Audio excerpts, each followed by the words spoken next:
Social media కారణంగా రాత్రికి రాత్రే కొందరు సెలబ్రిటీలుగా మారిపోతున్నారు. అలా ఓవర్ నైట్ స్టార్డమ్ సంపాదించుకున్న వ్యక్తి కుర్చీ తాత. ఈయన అసలు పేరు షేక్ అహ్మద్ పాషా.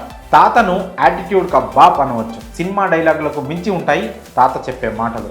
అలా తాత చెప్పిన కుర్చీ మడత పెట్టి డైలాగ్ ఓ రేంజ్ లో వైరల్ అయ్యింది. కొన్నాళ్ల పాటు సోషల్ మీడియాను షేక్ చేసింది ఈ డైలాగ్. ఎంతలా ఫేమస్ అయిందంటే తాజాగా సూపర్ స్టార్ మహేష్ బాబు గుంటూరు కారం సినిమాలో ఈ డైలాగ్ను పాటలా వాడుకునేంతగా అంతలా ఈ డైలాగ్ పాపులర్ అయింది. గుంటూరు కారం చిత్ర యూనిట్ శుక్రవారం నాడు కుర్చీ మడత పెట్టి సాంగ్ ప్రోమోను విడుదల చేయగా అది ప్రస్తుతం సోషల్ మీడియాలో వైరల్ అవుతుంది. తాజాగా కుర్చీ తాత ఈ సాంగ్ పై రియాక్ట్ అవుతూ ఆసక్తికర వ్యాఖ్యలు చేశారు.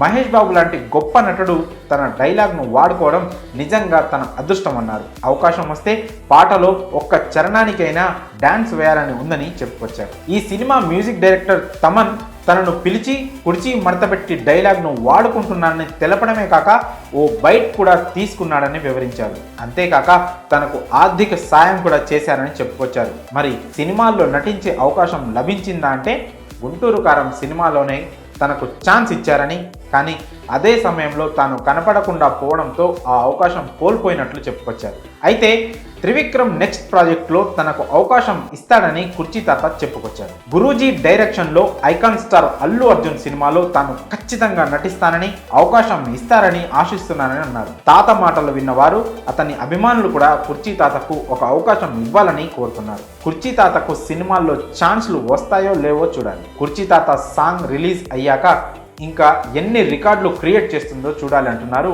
మహేష్ బాబు అభిమానులు. మరి కుర్చీ తాత చెప్పిన డైలాగ్ను పాట రూపంలో వాడుకోవడంపై మీ అభిప్రాయాలను కామెంట్స్ రూపంలో తెలియజేయండి.